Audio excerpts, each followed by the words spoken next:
Labdien! Mans vārds ir Inga Sindī, un šī ir raidieraksta Vārti 12. sērija.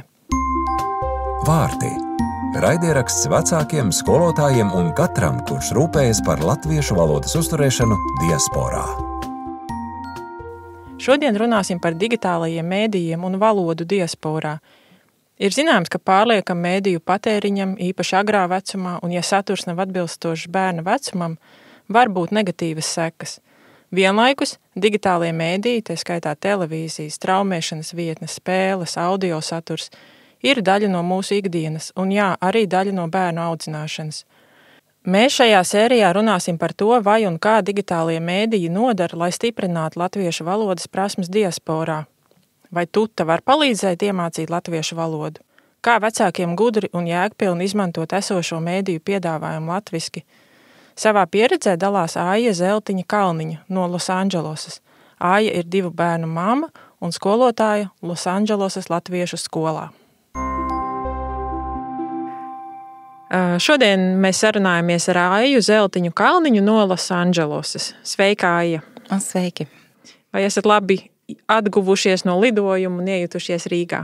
Pamazām jau pierodam. Bijām jau 2 dienas laukos, iebraucām Rīgā. Jā. Šodien mūsu tēma ir mēdīju izmantojums diasporā un kā tas var noderēt valodai, bet tā ļoti, ļoti plašā ziņā mēģināsim uz tiem mēdījiem paskatīties. Tā kā sāc varbūt vienkārši ar pastāstīju par sevi. Tu esi skolotāja Losandželosas skolā. Sāksim ar to, kāda vecuma bērnus tu māci, un tad virzīsimies tālāk par mēdījiem. Jā, es esmu skolotāja un mamma. Man ir vecākais dēls Edvards, kuram ir 16 gadi. Viņš ir vienīgais vidusskolnieks Losandželos latviešu skolā. Un tad man ir jaunākais dēls Tomas, viņam ir 10 gadi, viņš tikko pabeidza 4. klasi latviešu skolā. Abas bērnus māca vairāk individuāli, un uz latviešu skolu viņi iet vairāk tā kā satikt draugus un mācīties dziedāšanu, dejošanu, gatavoties lielākiem sarīkojumiem, tematiskajiem, tādi kā draudzīgais aicinājums par Latviju, kādu konkrētu tēmu. Un ko jūs tad, domājat vairāk par mēdījiem, tieši ko jūs izmantojat? Gan tu pat mājās no savas pieredzes, gan skolā, sāksim ar to mājās, kad bērni bija mazāki, vai tu apzināti kaut ko meklēji latviski? Noteikti. Pirmais mums bija Latvijas radio.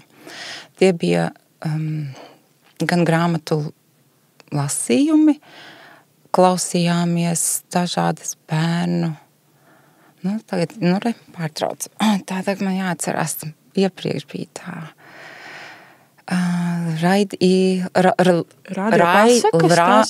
Bija pasakas, raid lugas un multenītes skatījāmies. Tad mums bija ļoti stipri izteikti YouTube, Ilgas Reiznieces, tautas dziesmas un rotaļas. Tad mēs arī skatījāmies, man liekas, tas bija mācies latviešu valodas aģentūrai.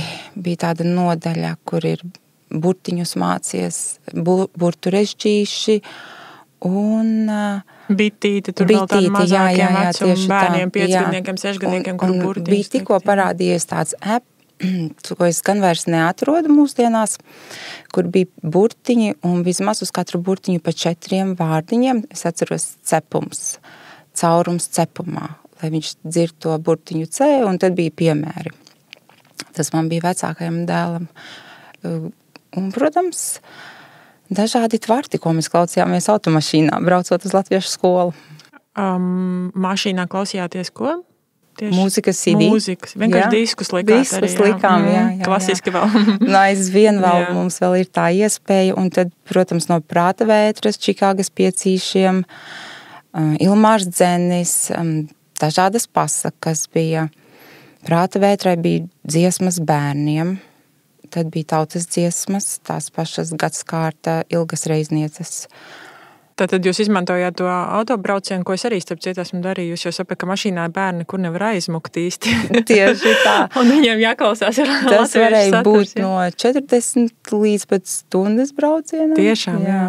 Un tu tos diskus arī tādu, gādāji no Latvijas ar tā plānoja apmēram, kur arī tiešām ir latviešu valoda, lai viņi var mašīnā klausīties, kas bērnu vecumam piemērot, jā? Tieši tā mēs atbraucām uz Latviju, un tad tika izstaigāti upes veikali. Jā. Tad bija grāmatnīcas, visus izstaigājām, visu iespējamo, ko atradām, to arī pirkām un vedām. Nu, kas tev no tā visu piedāvājumu liekas piemērots disku veidā, tādā klasisko mašīnā paklausīties? Tagad jau gan daudz, kas arī ir Spotifyā un tā tālāk. Bet ko bērni labprāt klausījās? Noteikti bija kaut kādi mīļākie ieraksti, ko par riņķi laidāt. Jā, tie bija gadapkārt. Viņi bija no ziemas līdz vasarai, un tur bija tautas dziesmas, bērnu iedziedātas, un par katru gada laiku bija vismaz kādas 2-3 tautas dziesmas, un tad viņi dziedāja līdzi tās. Jo tautiskais mantojums un tautas dziesmas dainas tā arī mācījāmies. Ja paši nedziedājām, tad klausījāmies, bet bērni iemācījās klausoties arī tās pašas dziesmas, un aizvien tiek piekopta tā tradīcija, ka bērniem atsūta dažādus klipiņus, un viņi mājās klausās, un aiziet uz latviešu skolu, jau viņi ir noklausījušies, un tad viņi kopā dzied.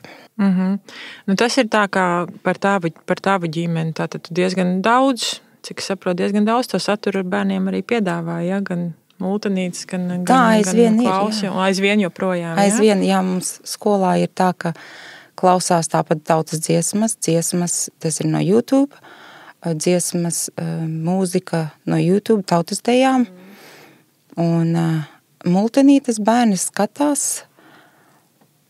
Man liekas, tieši ar to, jāsaka gan, ka Amerikā ļoti maz ir piekļuve.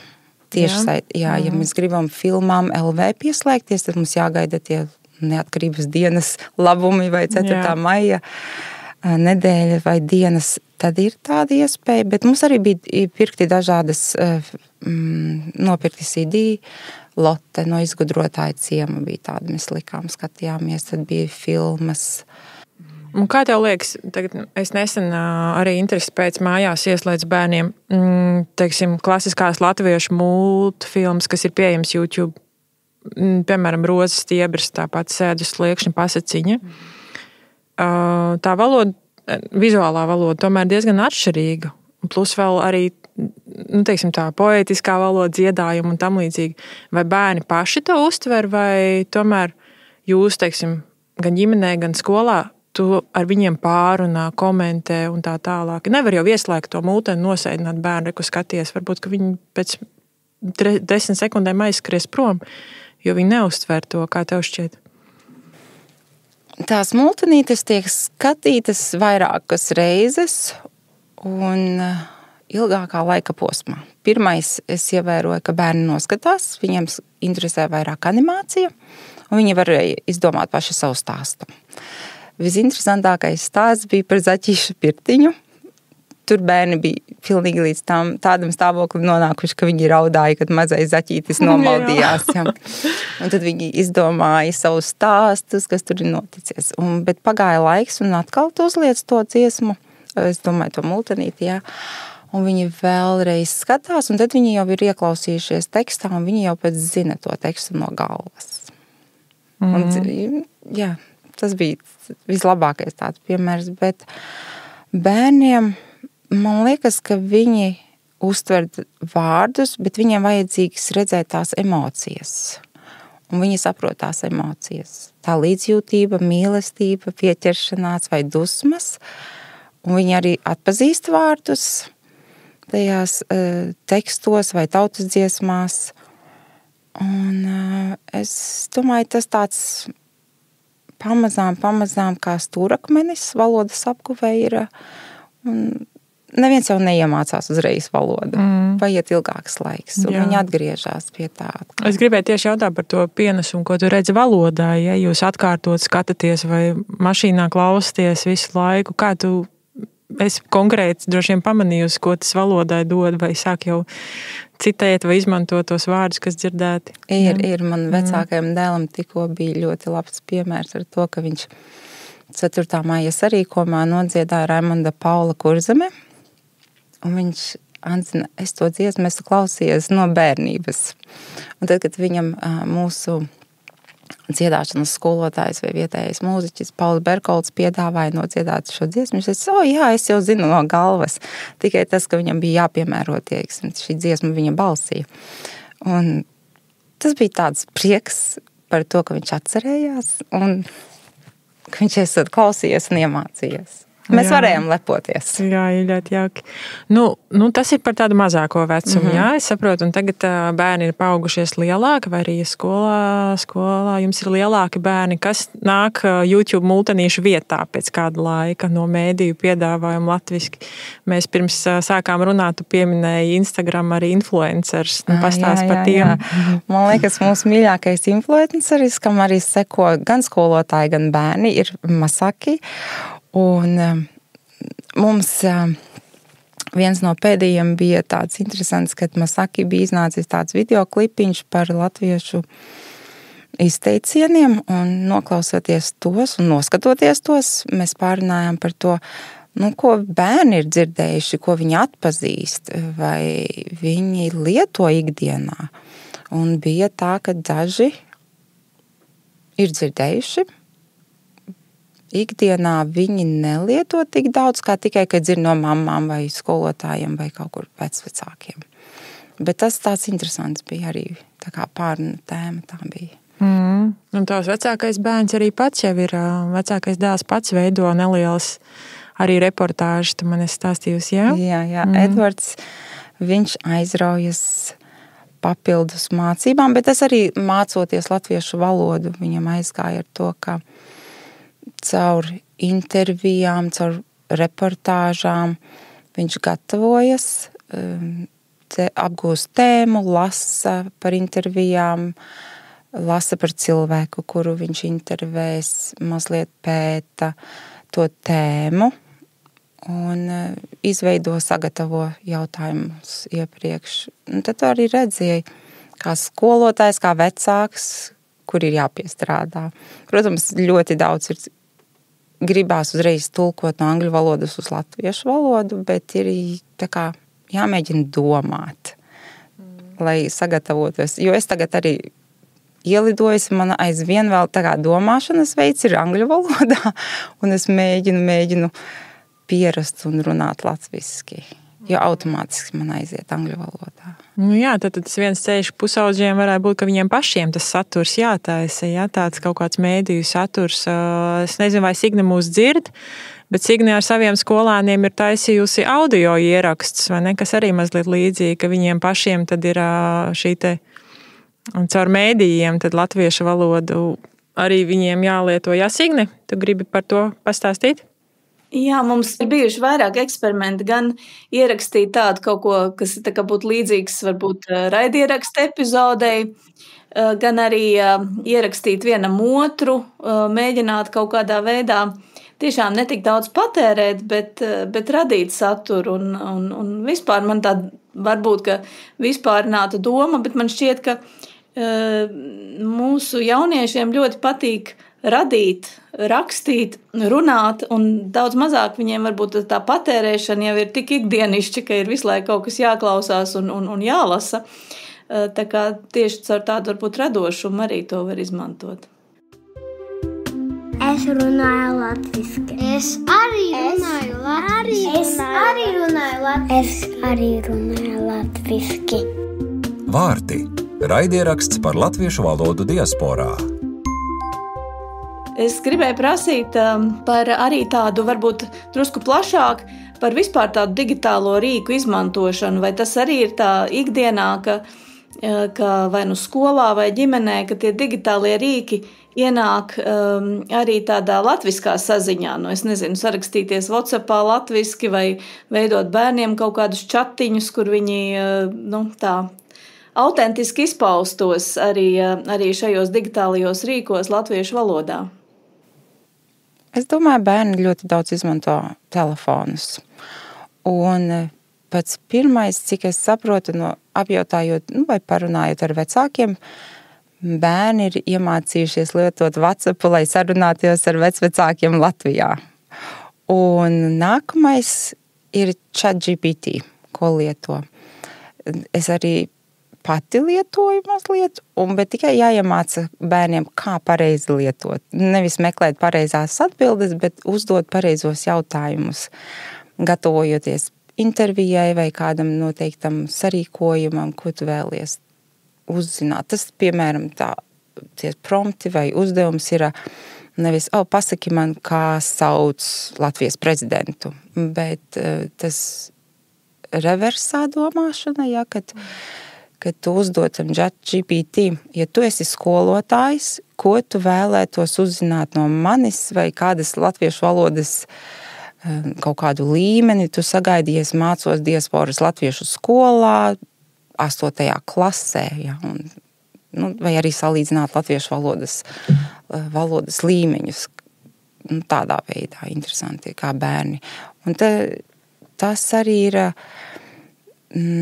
to, ka bērni uzdod jautājumus, un viņi mazliet savādāk domā. Tad, tāda loma spēle ir. Ja tu esi daudz arī pētījusi un skatījusies visu to mēdīju piedāvājumu latviski, un tu saki, joprojām diskus liekat un tam līdzīgi, kā tev liekas, kā vēl trūkst vai ko gribētos vairāk? Vairāk vienmēr vēlētos laiku. Jā. Jo, protams, mūsu bērniem visiem ir tā pasaule, kurā viņi dzīvo, tā ikdiena, vai tā ir angļu valoda, vai franču valoda, vai vācu valoda. Un latviešu valodai ir sestdiena un svētdiena. Tas ir mums mājās, jo mums abi vecāki runā latviešu valodā. Bērniem, kur nav tā, viņiem varbūt ir 3. valoda vai 4. valoda.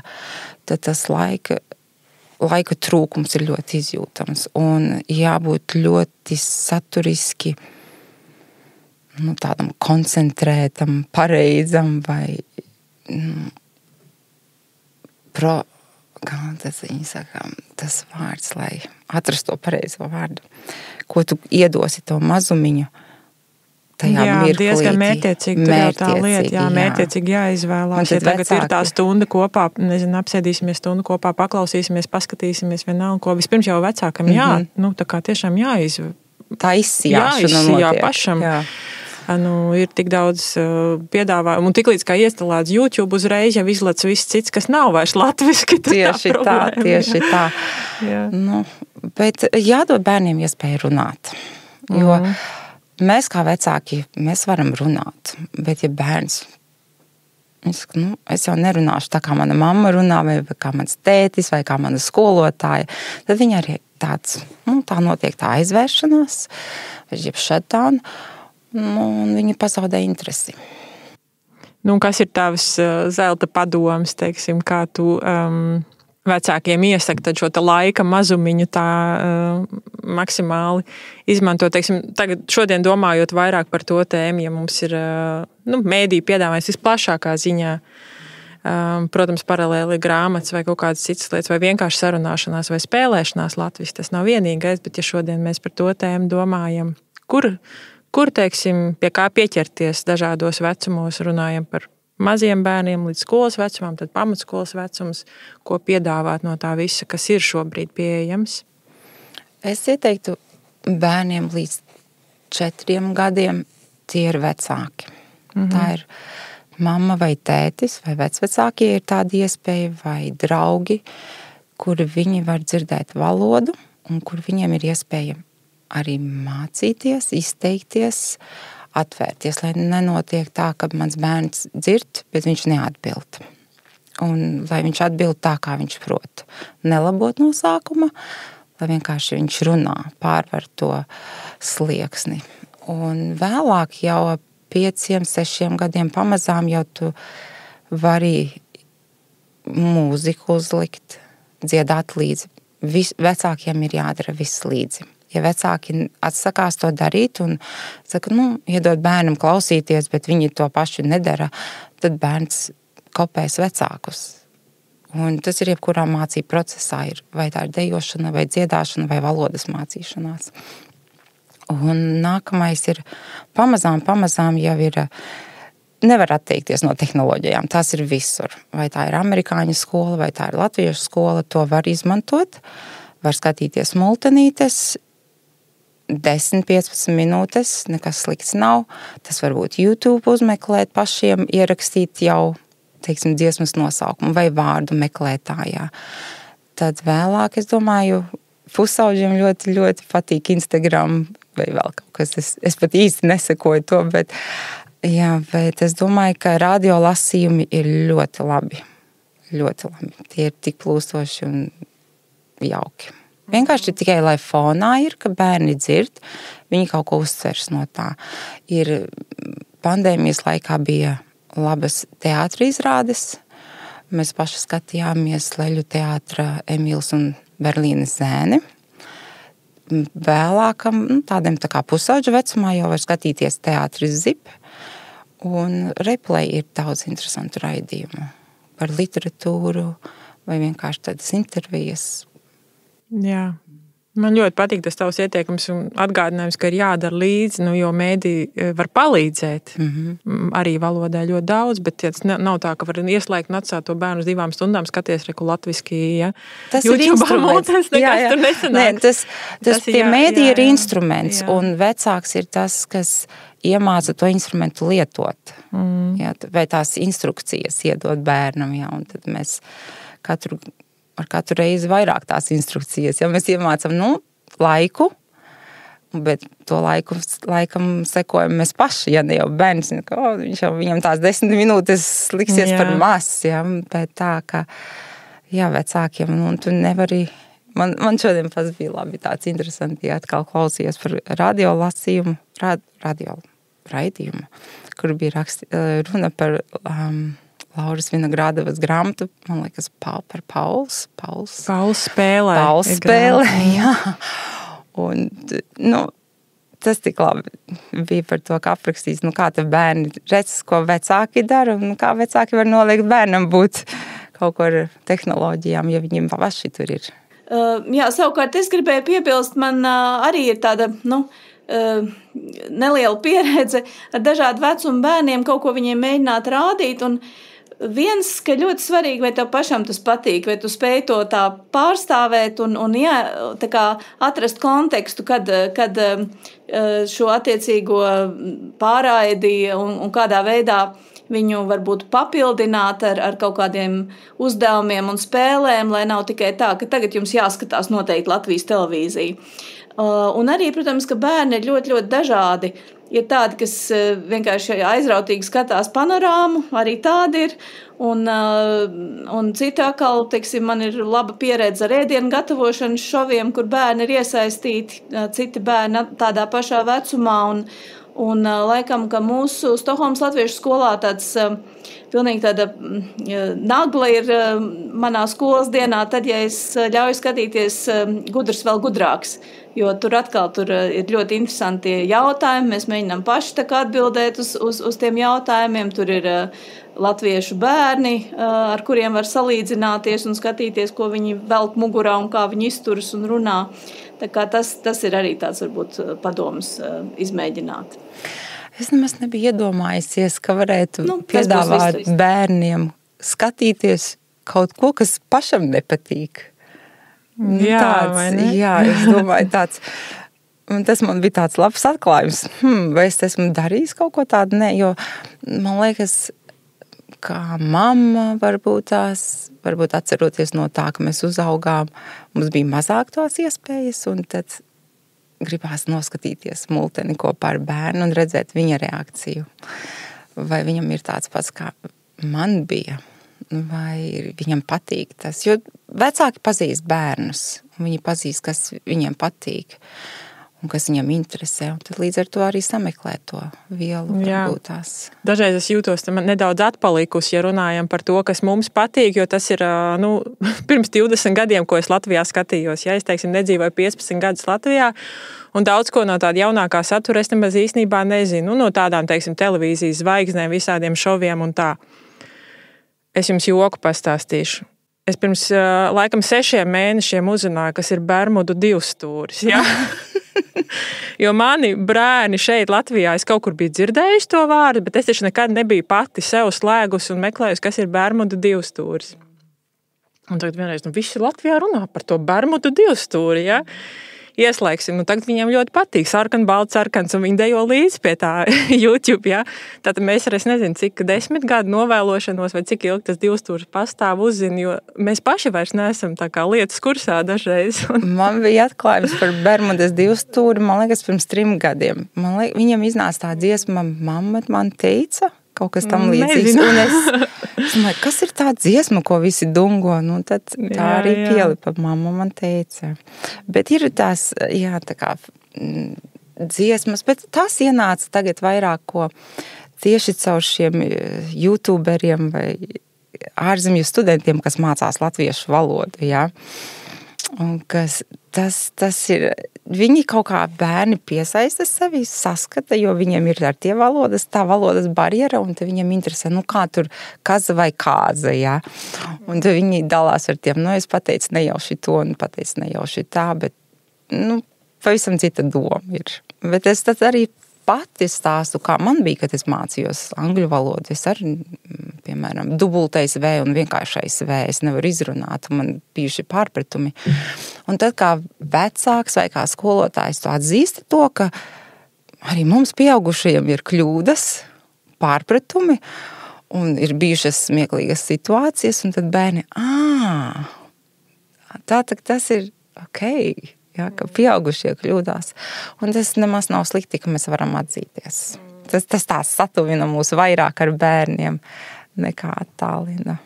Jā, jo visa dzīve ir process. Mēs mācāmies. Mēs vienkārši mācāmies viens no otra. Jā.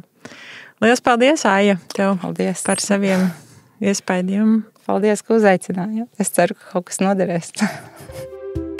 Es runāju latviski. Es arī runāju latviski. Vārti – raidieraksts par latviešu valodu diasporā. Mēs turpinām sarunu par digitālajiem mēdījiem un valodu diasporā. Studijā esam šobrīd es un Signe. Signe, kādi tev komentāri vai domas pēc Aijas sarunas? Vispirms man laikam ir jāpabeidz tas joks, ko tu iesāki, jo atzīšos, es joprojām nezinu, kas ir Bermuda 2 stūris, un nezinu, vai arī noskaidrošu, bet man liekas, ka tas tā labi parāda to, ka ir jāmeklē tas, kas ir piemērots konkrētai ģimenei, konkrētiem bērniem, tai situācijai, tiem vecumiem un interesēm. Tur viens klausīsies Bermudu 2 stūri vai hip-hopu, un cits skatīsies vecās multinītes, un mans dēls, piemēram, ar vecvecākiem mīl skatīties panorāmu. Tur tas būs ļoti dažādi, ko mēs izmantosim.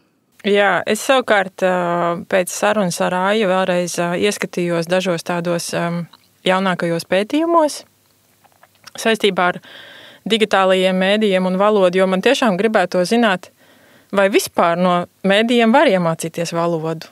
Ja? Mēs it kā zinām, ka bērni, mēs paši redzam visi, ka bērni atkārto tās frāzes, un Latvijā visi bērni runā angliski, tāpēc, ka viņi patērē diezgan daudz satura angliski, ja? Tātad kaut kāds pienesums valodai jau ir. Bet man gribējās palasīt un paskatīties, ko par to tiešām saka pētījumu. Un secinājums ir tāds, ka tas patēriņš, tātad, teiksim, televizoru skatīšanās, tagad runāja par to, kas ir tiešām tā kā pasīvs patēriņš, mēdīju patēriņš, ja? Pieņemsim, nolikt bērnu pie multinēm latviski vai pie kaut kā tāda. Var dot kaut ko valodai, jā, bet vislabāk un visefektīvāk tad, ja tas saturs tiek pārunāts arī un kaut kādā interakcija ar vecākiem notiek.